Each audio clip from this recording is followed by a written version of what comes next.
Las poblaciones gitanas, que se hicieron la prueba del ADN. Les sitúa el origen en India, porque los gitanos estuvieron asentados en India 500 años, no podríamos afirmar que sean de Punjab, del estado indio porque si no también tendríamos que decir que son italianos, turcos, porque en el ADN les figura una tasa de proveniencia de tales países nombrados como Italia y Turquía. ¿Pero por qué? Porque permanecieron gran parte de sus vidas donde iban estacionándose. El sánscrito se conoce como la lengua primitiva de la India. Y el gitano, romaní, o romanés, tiene rasgos lingüísticos de la lengua primitiva hindi. Un gitano se refiere a una anciana con el vocablo puri, mientras que en sánscrito sería purana. Para trabajar dirá currar, que viene del sánscrito knoti, hacer, fabricar. Si quiere calentarse irá a buscar kas, leña, la misma leña que es casta en sánscrito. En Kalo llaman gacho a un hombre en general, más bien payo, mientras que en sánscrito, la palabra para hombre es gatjo. Palabras en romaní y persas. En romaní, el 1 es hek, mientras que en persa es ek. El 2 es du en romaní, y en persa du entre otras lenguas como georgianas, armenias, griegas, húngaras, rumanas, persas, serbias.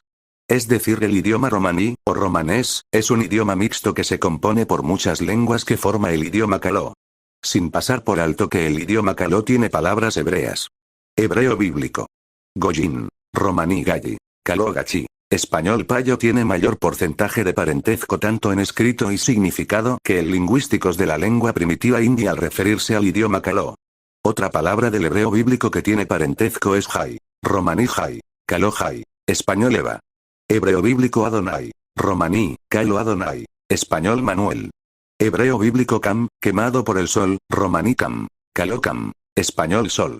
Historiadores, antólogos y lingüistas entre otros muchos que intentan dar por asentado que el origen del gitano está en la India.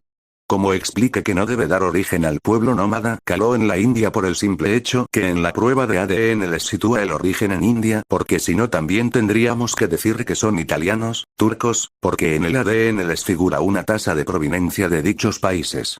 Avanzando en este estudio nombraré por qué nunca tales personas nombran las costumbres, tradiciones, o rituales del pueblo indio, ya que los calos como dicen unos por ahí que son de India, nos ocultan información. ¿Qué es lo que no les interesan que nosotros descubramos? Ya que ellos no dan el paso lo haré yo por ellos y contaré cuáles son de algunas costumbres, tradiciones o rituales del pueblo indio. 1. Se calcula que se incineran cada año en la India 8 millones de cadáveres, para lo que se necesita la tala de 50 millones de árboles, y que cada día son arrojados al Ganges y a sus afluentes, también sagrados como hijos de la diosa Ganga, más de 10.000 cadáveres. Las piras funerarias. El hinduismo ordena el uso de la cremación en el plazo de 5 horas después de la muerte para deshacerse del cuerpo ya inservible y así quedar el alma libre para una nueva reencarnación. Aconseja también que las piras se hagan al lado de los ríos y, a ser posible, en los ríos sagrados. 2. ¿Por qué las vacas son sagradas en la India? El hinduismo heredó de las culturas y habitantes anteriores a la llegada de los arios sus tradiciones y creencias y dentro de estas la sacralización de la naturaleza y de todo cuento tiene vida en ella. En el panteón hinduista todos los animales son sagrados. Monos, ratas, elefantes, tigres, cobras, toros. Pero sobre todos ellos está la vaca, conocida como Gaumata o madre vaca. La economía primitiva india fue agroganadera y la vaca era la moneda de cambio y de transacciones. Se usaba como dote en las bodas, como pago de impuestos, como ofrenda a los dioses y a sus sacerdotes. Pero además existen raíces religiosas que hacen a la vaca sagrada. En uno de los libros sagrados del hinduismo, el Purana, se dice que una de las criaturas más sagradas de la creación es la vaca, que nos alimenta como una madre. Además las vacas, como cualquier otro animal, pueden ser la reencarnación de nuestros antepasados o reencarnar a los mismos dioses. Los hindúes afirman que en una vaca pueden morar hasta 330 millones de dioses. 3. Más de 500.000 niñas son vendidas por sus padres para tal oficio, otras para colaborar económicamente con la familia y otras por razones religiosas. Cada año de 10.000 a 15.000 niñas Dalits antes de llegar a la pubertad son dedicadas al culto de la diosa Yeyama y son conocidas como las servidoras de la diosa Odavasi. Antes de cumplir los 10 años son desposadas con la diosa y en la ceremonia reciben un collar de iniciación. La primera noche era privilegio de los brahmanes, pero actualmente la desfloración la hace el hombre que más pague. Ningún hombre de las castas altas tomaría agua por un vaso usado por una mujer dalit, pero no tienen reparo en mantener relaciones sexuales con ellas. En lo sucesivo llevarán una vida de prostitutas en el templo o acabarán en los burdeles de las ciudades. Se calcula que del 25 al 30% de las prostitutas de Bombay provienen de la Dabasi. Algunas familias pobres todavía lo ven como una salida respetable para sus hijas y la Dabasi, aunque hoy sea ilegal, no desaparece porque está aceptada religiosa y socialmente. Estas son unas de tantas miles, de las costumbres, tradiciones o rituales del pueblo hindi. Son una aberración para el pueblo nómada Kaló.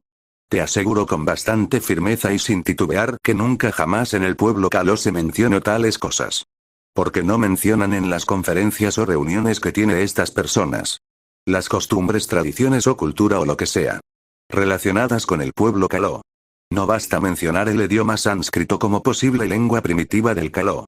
Ahora me centraré en las costumbres hebreas y en el parentesco del romaní, o romanés, por esto ante todo mencionaré la palabra de Dios y las costumbres del romaní, o romanés. Éxodo 22, 17. Si su padre no quisiere dársela, él le pesará plata conforme a la dote de las vírgenes. La pedida de mano por una doncella siempre tiene que ser el padre del muchacho. Locales de Argentina. Algunos grupos mantienen la costumbre del precio de la novia, pago realizado por la familia del novio como indemnización por la pérdida de la hija y como garantía de que recibirá un buen trato. El precio va desde 25 monedas de oro hasta $10,000, dependiendo al grupo de gitanos al que pertenezca la mujer. El monto de la dote lo decide cada grupo, y puede pagarse con dinero, monedas de oro o el equivalente en algún bien material. Deuteronomio 7, 3. Y no emparentarás con ellas. No darás tu hija a su hijo, ni tomarás a su hija para tu hijo. La mayoría de los matrimonios con parientes de sangre en la minoría gitana conciernen personas que se categorizan como primos más o menos lejanos. Los más cercanos son los primos hermanos o primos carnales. Esto coincide con la propia visión de una porción de familias y grupos en los que estas uniones se han visto como favorables y aceptables en muchos momentos y circunstancias y, en algunos casos, como preferidas. Pero nunca en la comunidad Kalé, el padre dará a su hija, alguno que no sea Kalé. Para que no se pierda lo nuestro, ni la raza ni las buenas costumbres y tradiciones gitanas. Deuteronomio 22, 16, 18. Y dirá el padre de la joven a los ancianos: yo di mi hija a este hombre por mujer, y él la aborrece. Y he aquí, él le atribuye faltas que dan que hablar, diciendo: no he hallado virgen a tu hija. Pero ved aquí las señales de la virginidad de mi hija. Y extenderán la vestidura delante de los ancianos de la ciudad. Entonces los ancianos de la ciudad tomarán al hombre y lo castigarán. Una figura fundamental en las bodas gitanas es la juntaora. Ella tiene la tarea de verificar si la futura esposa es virgen, realizando lo que se conoce como la prueba del pañuelo. Para ello, ambas se encierran en una habitación con un pañuelo. Las familias y amigos permanecen a la espera de la prueba. Luego de unos minutos, la juntaora deberá verificar que el pañuelo se haya manchado con 3 rosas, lo que indica que la mujer aún es virgen. De lo contrario no puede casarse. Superada la prueba del pañuelo, la comunidad gitana comenzará la fiesta. Las madres de los novios mostrarán con orgullo el pañuelo al público. Para celebrar el matrimonio legitimado. Los amigos y familiares suelen levantar a la pareja en los hombros y arrojarles almendras acarameladas o peladillas como prueba de alegría y buenos augurios. Siempre acompañando con cánticos en honor a la novia. Levítico 19, 32. Delante de las canas te levantarás, y honrarás el rostro del anciano, y de tu Dios tendrás temor. Yo Jehová. El gitano, romaní, o romanés, el respeto a nuestros ancianos es fundamental. El Kaló en ver a un anciano, ya sea de la familia o no, se levantara del asiento donde esté por respeto el joven, haciendo esto respetar a su familia las canas y los años del anciano. El no hacerlo es considerado una falta muy grave. 2 Samuel 11, 27. Y pasado el luto, envió David y la trajo a su casa. Y fue ella su mujer, y le dio a luz un hijo. Mas esto que David había hecho, fue desagradable ante los ojos de Jehová. El rey David esperó que pasara los días de luto por su hijo para traer a su mujer a su casa. Esto lo hacen los kalos, es decir, si una familia está con luto y antes que sucediese la pérdida del familiar, el joven que estaba a punto de ajuntarse con su novia no podrá hasta que pase los días del duelo. Éxodo 33, 4. Y oyendo el pueblo esta mala noticia, vistieron luto, y ninguno se puso sus atavíos. Explicaré detalladamente el duelo, luto del gitano, romaní, o romanés. En la comunidad gitana al partir un familiar sus vestimientas son del color negro, la camiseta, el pantalón, los zapatos, la boina y el pañuelo que pende del cuello, dependiendo siempre si es hombre o mujer. Se vesten de negro para dar señal de su dolor, y si otro gitano lo ve, aunque no se conozcan, como muestra de respeto y dolor apaga a la música o televisión, lo mismo que no canta ni baila y sus cuerpos son enterrados en los cementerios, los cuerpos nunca son cremados. Hacer eso es una falta muy grave contra la comunidad gitana. Ahora explicaré con detalles los rituales del Indi. Al morir un familiar se visten del color blanco y nunca del color negro, porque piensan que espantarán al mundo de los espíritus. Los cuerpos son cremados por sus creencias. Además cantan canciones alegres, bailan, ven el televisor, se cortan el pelo, y se afeitan la barba, todo lo contrario a lo que el caló hace al partir un familiar. Y estas costumbres tan importantes son totalmente contrarias a los dos pueblos o comunidad. Yo soy caló y nunca escuché en mi familia o en otra familia calí mencionar estas costumbres en nuestra comunidad. Explicaré las persecuciones contra el pueblo gitano, romaní, o romanés, y ante todo mencionaré la palabra de Dios. Deuteronomio 28, 64 y Jehová te esparcirá por todos los pueblos, desde un extremo de la tierra hasta el otro extremo. La comunidad gitana entre 10 y 12 millones viven en Europa, principalmente en países como Rumanía, 2 millones, España, 650.000, Eslovaquia, Bulgaria, Hungría, Grecia, Francia, en otros muchos países del mundo, de los 5 continentes hay presencia gitana, como Turquía, Estados Unidos, México, Colombia, Brasil, Deuteronomio 28, 64 y allí servirás a dioses ajenos que no conociste tú ni tus padres, al leño y a la piedra. Sara de Marsella es una santa popular venerada por el pueblo gitano, el cual la considera su patrona. También se la conoce como Santa Sara del Mar y Sara la Negra. Sara Calí no está canonizada oficialmente, pero su culto milenario es tolerado por la Iglesia Católica.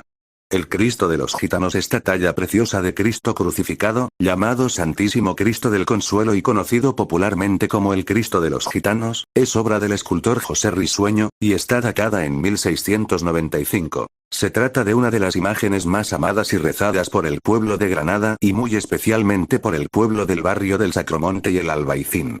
Sale en procesión todos los miércoles santos. La capilla del Cristo de los Gitanos está en la colegiata de la Abadía del Sacromonte y es un lugar muy frecuentado por quienes quieren agradecer, pedir o sencillamente orar ante esta imagen de Cristo entregado hasta la muerte por amor a nosotros.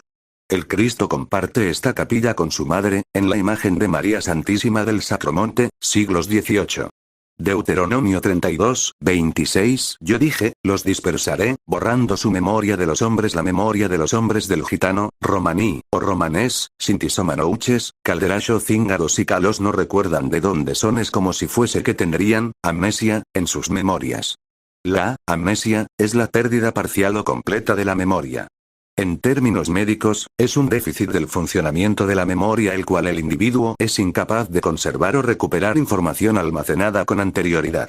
No solamente no pueden recordar su origen de proveniencia, sino que tampoco tienen la mínima idea de dónde vienen sus costumbres, tradiciones o rituales. Quisiera matizar que nuestras costumbres están escritas en la palabra de Dios. Jeremías 35, 7. Ni edificaréis casa, ni sembraréis sementera, ni plantaréis viña, ni la retendréis, sino que moraréis en tiendas todos vuestros días, para que viváis muchos días sobre la faz de la tierra donde vosotros habitáis. Sobre la faz de la tierra el gitano, romaní, o romanés, antiguamente los caló que residen en la España vivían en toldos que viene siendo carpas. Mi padre a los 17 años vivía en toldos con su familia. Mi padre tiene 59 años y creo que los calós de España no hace más de 70 años que todos los calós residían en toldos. Nuestros ancianos eran los capataces en dar las órdenes a sus hijos para montar los toldos de camiones. Otros tenían menos suertes y vivían en las chabolas y no hasta hace como 35 o 40 años que tiene viviendas. Los calós húngaros residen en carpas, los calós de Latinoamérica residen en carpas, el gitano, romaní, o romanés sobre la faz de la tierra han vivido en capas. Y creo que no sembraron en tierra ni plantaron viñas.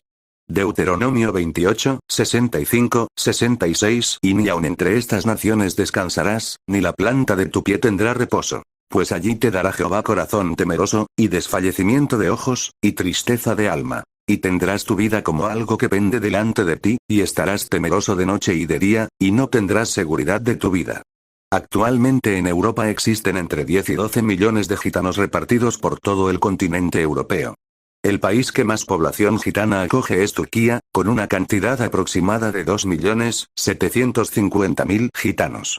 Le siguen Rumanía, con una población de 1.850.000, y Rusia con 825.000. En España, la población gitana llega a los 750.000 personas, las mismas que Bulgaria y Hungría. Los calos en esa época fueron martirizados y perseguidos sin escrúpulos, y la planta de sus pies no tenían reposo e inmigraban en otros países y continentes. En España no tenían seguridad de sus vidas. Efectivamente, fue el 12 de enero de 1425 cuando el rey de Aragón, Alfonso V el Magnánimo, estando en Zaragoza, otorgó a Juan, gitano, duque de Egipto Menor, un salvoconducto que le autorizaba a viajar libremente por el país en su peregrinación a Santiago de Compostela. Y la real sanción de Isabel de Castilla y Fernando de Aragón decía lo siguiente: a vos los egipcianos que andáis vagando por estos reinos y señoríos con vuestras mujeres y hijos, vos mandamos que del día que vos fuere notificada o pregonada, viváis por oficios conocidos, estando en los lugares que acordades de asentar o tomades vivienda de señores a quien sirváis, so pena que si en ellos fuerais hallados o tomados sin oficios o sin señores, 100 azotes por la primera vez y le destierren perpetuamente, y por la segunda vez que vos corten las orejas y estéis 60 días en la cadena, y por la tercera vez que seáis cautivos de los que os tomaren. Esta ley establecía la base de las nuevas relaciones que se van a dar entre el Estado y el pueblo gitano a partir de entonces. De hecho, en lo sucesivo las nuevas leyes que se dictaron hacían referencia al cumplimiento de esta primera. Por otro lado, en esta ley no se hacía distinción entre varones y mujeres y, por lo tanto, las penas tan duras que se contemplaban también fueron aplicadas a las mujeres, ya fueran azotes, cortar orejas, destierro o esclavitud. El primer monarca de la dinastía de los Austrias, Carlos I, tuvo que renovar las leyes establecidas, ya que el objetivo de sedentarización que buscaban los reyes católicos no se había cumplido. Así, en las Cortes de Toledo de 1525 y las de Madrid de 1528 y 1534, se decidió endurecer las penas y se indicó que debían abandonar los reinos en un plazo de 3 meses, a lo que se añadía la condena de galeras para los varones entre 20 y 50 años durante 6 años. En julio de 1749 se produjo la Gran Redada, también conocida como Prisión General de Gitanos, con la que se dio inicio al proyecto de exterminio autorizado por el rey Fernando VI de España, y que tras desechar la opción de la expulsión, se encargó al marqués de la Ensenada arrestar y, finalmente extinguir a los gitanos. Ezequiel 37, 1, 14. La mano de Jehová vino sobre mí, y me llevó en el espíritu de Jehová, y me puso en medio de un valle que estaba lleno de huesos. Y me hizo pasar cerca de ellos por todo en derredor. Y he aquí que eran muchísimos sobre la faz del campo, y por cierto secos en gran manera. Y me dijo: hijo de hombre, ¿vivirán estos huesos? Y dije: Señor Jehová, tú lo sabes. Me dijo entonces: profetiza sobre estos huesos, y diles: huesos secos, oíd palabra de Jehová. Así ha dicho Jehová el Señor a estos huesos: he aquí, yo hago entrar espíritu en vosotros, y viviréis. Y pondré tendones sobre vosotros, y haré subir sobre vosotros carne, y os cubriré de piel, y pondré en vosotros espíritu, y viviréis. Y sabréis que yo soy Jehová. Profeticé, pues, como me fue mandado. Y hubo un ruido mientras yo profetizaba, y he aquí un temblor. Y los huesos se juntaron cada hueso con su hueso. Y miré, y he aquí tendones sobre ellos, y la carne subió, y la piel cubrió por encima de ellos. Pero no había en ellos espíritu. Y me dijo: profetiza al espíritu, profetiza, hijo de hombre, y di al espíritu: así ha dicho Jehová el Señor: espíritu, ven de los 4 vientos, y sopla sobre estos muertos, y vivirán. Y profeticé como me había mandado, y entró espíritu en ellos, y vivieron, y estuvieron sobre sus pies, un ejército grande en extremo. Me dijo luego: hijo de hombre, todos estos huesos son la casa de Israel. He aquí, ellos dicen: nuestros huesos se secaron, y pereció nuestra esperanza, y somos del todo destruidos. Por tanto, profetiza, y diles: así ha dicho Jehová el Señor: he aquí yo abro vuestros sepulcros, pueblo mío, y os haré subir de vuestras sepulturas, y os traeré a la tierra de Israel. Y sabréis que yo soy Jehová, cuando abra vuestros sepulcros, y os saque de vuestras sepulturas, pueblo mío. Y pondré mi espíritu en vosotros, y viviréis, y os haré reposar sobre vuestra tierra. Y sabréis que yo Jehová hablé, y lo hice, dice Jehová. Los Roma, gitanos, estaban entre los grupos elegidos por razones raciales para ser perseguidos por el régimen nazi y la mayoría de sus aliados. Los nazis consideraban a los Roma inferiores racialmente y el destino de los Roma en algún sentido era paralelo al de los judíos. Los Roma estaban sujetos a encarcelación, trabajos forzados, y masacre. También estaban sujetos a deportación a los campos de exterminio. Los Einsatzgruppen, equipos móviles de matanza, mataron a decenas de miles de Roma en los territorios orientales ocupados por los alemanes. Además, miles fueron asesinados en los campos de exterminio de Auschwitz-Birkenau, Chelmno, Belzec, Sobibor, y Treblinka. Los nazis también encarcelaron a miles de Roma en los campos de concentración de Bergen-Belsen, Sachsenhausen, Buchenwald, Dachau, Mauthausen, y Ravensbrück. El 21 de septiembre de 1939, Reinhard Heydrich, jefe de la Oficina Principal de Seguridad del Reich, se encontró con oficiales de la Policía de Seguridad, SIPO, y del Servicio de Seguridad, SD, en Berlín. Decidió a deportar a 30.000 Roma alemanes y austríacos al este, del Gran Reich alemán al Gobierno General, un territorio dentro de la Polonia ocupada por los alemanes. Este plan fracasó debido a la oposición de Hans Frank, gobernador general nazi de la Polonia ocupada, y la decisión de priorizar las deportaciones de los judíos de Alemania. Hubo sin embargo varias deportaciones de Roma. Alrededor de 2.500 Roma fueron deportados a Polonia en abril y mayo de 1940. La mayoría fueron privados de comida y murieron como resultado del trabajo forzado. Los que se enfermaban o quedaban incapacitados fueron fusilados.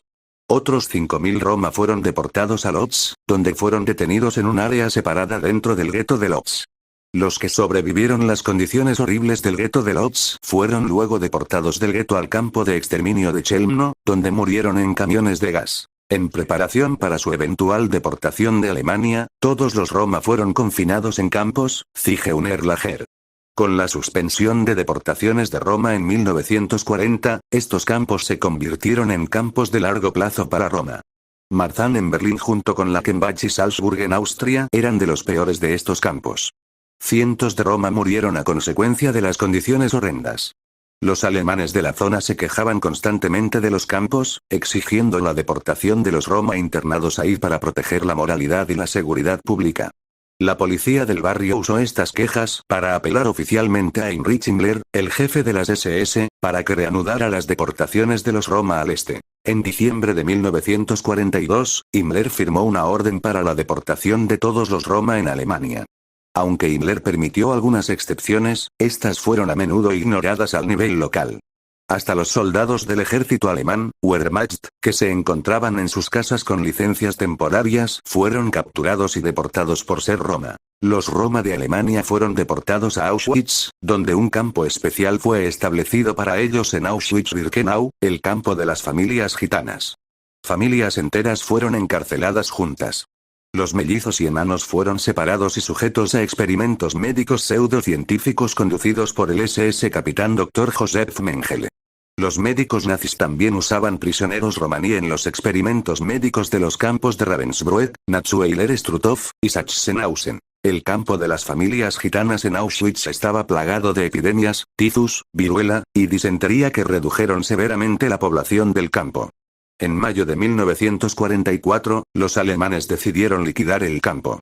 Al rodear las SS el campo, encontraron a los Roma armados con tubos de hierro y otras armas improvisadas. Los alemanes se retiraron y aplazaron la liquidación.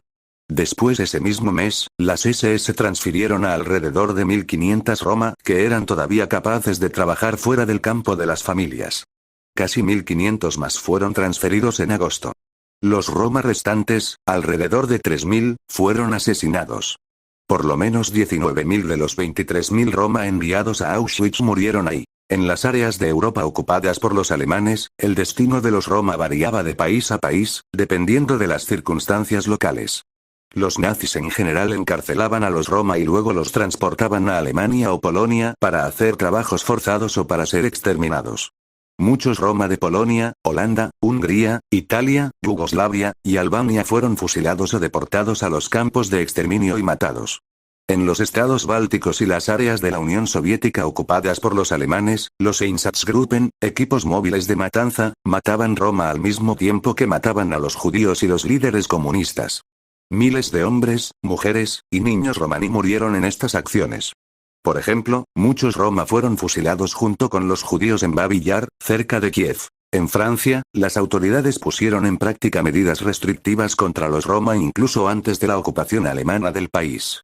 Las deportaciones de los roma empezaron desde la Francia ocupada hacia fin de diciembre de 1941. En la zona no ocupada, los oficiales del gobierno de Vichy bajo la supervisión de Javier Ballac y el Ministerio de los Asuntos Judíos internaron alrededor de 3.500 roma. La mayoría de ellos fueron mandados a campos en Alemania como Buchenwald, Dachau, y Ravensbrück. Los rumanos no pusieron en práctica una política sistemática de exterminio de los roma. No obstante, en 1941 entre 20.000 y 26.000 roma del área de Bucarest fueron deportados a Transnistria, en la Ucrania ocupada por los rumanos, donde miles murieron de enfermedades, inanición, y el tratamiento brutal. En Serbia, en el otoño de 1941, los pelotones de ejecución del ejército alemán, Wehrmacht, mataron a casi la población entera de los hombres adultos romaní junto con la mayoría de los hombres adultos judíos, como represalia por la matanza de soldados alemanes por los luchadores serbios de la resistencia. En Croacia, los Ustasa, los fascistas croatas aliados con Alemania, mataron a tanto como 26.000, 28.000 roma. Muchos roma fueron internados y murieron en el campo de concentración de Jasenovac. No se sabe precisamente cuántos roma murieron en el Holocausto. Aunque las estadísticas y los porcentajes exactos no se pueden establecer, los historiadores calculan que los alemanes y sus aliados mataron entre 25 y 50% de todos los roma europeos. De los aproximadamente 1 millón de roma que vivían en Europa antes de la guerra, aproximadamente 220.000 murieron. Después de la guerra, la discriminación contra los roma continuó cuando la República Federal de Alemania decidió que todas las medidas tomadas contra los roma antes de 1943 eran políticas legítimas del Estado y los roma no tenían derecho a restitución. La encarcelación, la esterilización, y hasta la deportación fueron consideradas como políticas legítimas. Más, la policía criminal de Bavaria asumió los archivos de investigación de Robert Ritter, incluyendo su registro de los roma en Alemania. Ritter, el experto racial nazi sobre los roma, retuvo sus credenciales y volvió a su trabajo anterior en psicología de niños.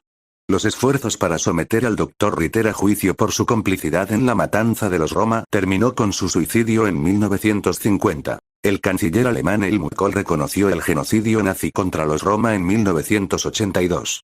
Para ese momento, la mayoría de los roma que hubieran tenido derecho a la restitución bajo la ley alemana ya habían muerto. Ahora haré memoria del 1499. Cuando comienzan a dictarse una serie de leyes o pragmáticas que perseguían al pueblo gitano a tal punto que los reyes católicos casi exterminan al gitano, unos 9.000 fueron encarcelados en toda España, de los cuales 5.500 eran andaluces, el 61% del total. Y los nazis exterminaron al 75% de los gitanos de Europa. Me pregunto, ¿qué hicieron los gitanos a los españoles y alemanes? ¿Que casi logran exterminarles? No les hicieron nada, los calós son bastante pacíficos, dedicados a los trabajos y cuidados de su familia. Entonces, ¿cuál es el motivo? Creo con bastante seguridad que todo tiene que ver con las profecías bíblicas. Nombraré las profecías. Deuteronomio 28, 64. El gitano, romaní, o romanés, es el único pueblo que no tiene país propio, están sobre la faz de la tierra. Deuteronomio 28, 64. El gitano, romaní, o romanés. Los gitanos varía según su lugar de residencia, pudiendo ser musulmanes, cristianos católicos u ortodoxos. A partir de la Segunda Guerra Mundial muchos se convirtieron al protestantismo. Deuteronomio 32, 26. El gitano, romaní, o romanés. El caló no recuerda de dónde vienen, es como si tuvieran amnesia. Jeremías 35, 7. El gitano, romaní, o romanés, los gitanos han sido marcados mundialmente por vivir en tiendas, toldos, o capas. Ezequiel 37, 1, 14. El gitano, romaní, o romanés, el caló y el judío, tenían y tienen el mismo destino. El mismo camino. Las mismas desgracias. El mismo sufrimiento. Y además tienen las mismas costumbres y forma de vida. Deuteronomio 22, 16, 18. Para buscar doncella, y el tema del dote. Las doncellas tienen que llegar vírgenes puras al matrimonio. Deuteronomio 7, 3. No aparentamos nuestras mujeres, a los que no son calos o judíos. Los judíos a los que no son como ellos les llaman gentiles. Y los calos usan otra manera para referirse a los que no son igual que ellos, payos. Que viene a ser lo mismo. Deuteronomio 22, 16, 18. La prueba del pañuelo y en levantar a los novios como señal de honra. Levítico 19, 32. Y el respeto a nuestros ancianos. 2 Samuel 11, 27. Y guardar el luto. Nombraré de algunos ritos que los calos hoy en día siguen haciendo. Historias de rom búlgaros o vashnuvos corces. El día del gallo. Hace mucho tiempo, los turcos decidieron de eliminar la raza gitana, todos los niños, todos los varones. Ellos iban de casa en casa y donde quiera que hallaran un niño, lo mataban. Una mujer tenía un niño de 3 años. Ella pensó cómo salvarlo. Tomó un gallo y lo mató. Esparció la sangre sobre el dintel de la puerta. Los soldados vinieron, vieron la sangre en el dintel, y dijeron, ya han pasado por aquí. No hay ya ningún niño. Así el niño fue salvado. Por eso celebramos el Día del Gallo, porque nosotros, los gitanos, siempre hemos sido perseguidos. Por Malina Antonova esta historia es obviamente una tradición sobre la matanza de los niños varones hebreos en Egipto por orden del faraón, mezclada con la 10ª plaga en la cual se requería a los hebreos de pintar los dinteles de las puertas de sus casas con sangre animal para que el ángel de la muerte pasara de largo y no matara al primogénito. Una tradición similar es la siguiente. Itimya. Los gitanos tienen muchas fiestas que celebran en manera especial. Una de ellas es Itimya. Es el día del niño. Quien quiera tenga un primogénito varón, debe buscar un gallo y matarlo en la mañana. Debe esparcir la sangre alrededor de toda la puerta de la casa. Este es un precepto que dejó el Señor. Él dijo que si no lo hacen, Él castigará toda casa donde un niño varón haya nacido. Un festival romaní en Turquía Kakaba es una festividad propia de los gitanos de las ciudades de Edirne y Kırklareli, para celebrar la milagrosa liberación del pueblo rom de la opresión en Egipto bajo el rey faraón y su pueblo, los Pti, egipcios. Cuando los gitanos huían del país de la esclavitud, fueron perseguidos por el ejército egipcio, pero los gitanos atravesaron el mar en seco mientras los egipcios se hundieron en el mar. Para esta conmemoración, los gitanos se reúnen a orillas de un río, que representa al mar, en el mismo día que se celebra Ederletzi, S. Elías y S. Jorge, al inicio de la primavera, algunos días después de Pesaj hebreo. Es evidente que en esta tradición los rom se identifican con los israelitas. Éxodo 20, 7. Acordarte has del día del reposo, para santificarlo. 6 días trabajarás, y harás toda tu obra. Mas el 7º día será reposo para el Señor tu Dios. Algunos gitanos aún conservan el 7º día, sábado, como sagrado. El viernes toma su nombre de la Parashat, y en la noche hay gitanos que acostumbran a encender candelas. El 7º día de la semana es observado como Shabbat. Comienza el viernes a la noche, cuando los judíos encienden candelas. La Parashat es leída en este día. Conclusión: los gitanos no son del origen hindi. Y por finalizar el cierre de este estudio, mencionaré que los hindús tienen 330 millones de dioses. La lengua primitiva de la India es el sánscrito. Las variedades de dioses que tienen los hindis pueden llegar a ser masculino o femenino. Devas, deidad en sánscrito. Sarasvati es la diosa del conocimiento y una de las 3 diosas principales, siendo las otras 2 Lakshmi y Durga. Dentro del hinduismo un gran número de dioses personales son adorados como murtis, imagen que representa a la divinidad o espíritu divino, y el poder de la entidad es conocido como devas, deidad en sánscrito. La naturaleza exacta sobre la creencia en cada deidad varía entre las diferentes ramas del hindú y las diferentes filosofías. A menudo, estos seres son representados con forma de humanoide, o con forma parcialmente humana, acompañado con un conjunto de iconos en cada caso. En el Rig Veda los dioses son descritos como personificaciones de los fenómenos de la naturaleza. Alrededor del año 1500 a.C. hubo una oleada de arios que llegaron al norte de la India. Muchos de los nombres de deidades arias, como Agni, Indra o Varuna, son casi sinónimos de deidades de la mitología persa, griega y romana. A través de un lento proceso las deidades indo-arias se fusionaron con muchos de los cultos locales, y este proceso se extendió por todo el subcontinente. En la mayoría de las filosofías hindúes solo hay una realidad última. Además del conocido como Brahman, la infinita manifestación del universo que no hay que confundir con Atman, la manifestación de Dios dentro de un cuerpo que se compara a veces como el alma, todos los demás son considerados aspectos o avatares suyos. Vishnu el protector o preservador, y Shiva el destructor, son los principales ejemplos de esto, mientras que el gitano, romaní, o romanés, tienen un único dios al que le llama por nombre Jehová. Lingüísticas propias del pueblo gitano en Kaló sería un Devel, que significa el único Dios. Dios en hebreo Deuel, que significa conocido de Dios. Samuel Abukaya, un rabino judío dedicado a la lectura de la Torá, afirma que el gitano, romaní, o romanés, son de la tribu de Simeón. Aquí dejaré un enlace de video donde Samuel Abukaya habla del origen Kaló https://youtube.b/adq-d5lua8. Otro rabino llamado Raf Dinovist, dedicado a la lectura de la Torá, también afirma que el gitano, romaní, o romanés, que todos son de origen judíos. Aquí dejaré un enlace de video donde el Raf Dinovist menciona que todos los Kalós son judíos. https://youtube.b/2l2cpbf8. Fue el pastor evangélico. El tío Lizardo Cano Montes se entrevistó con otro rabino, el rabino Birenbaum, que al igual que los otros rabonis dedicado a la lectura de la Torá, afirmó que el gitano, romaní, o romanés, son de la tribu de Simeón. Aquí dejaré un enlace de la entrevista.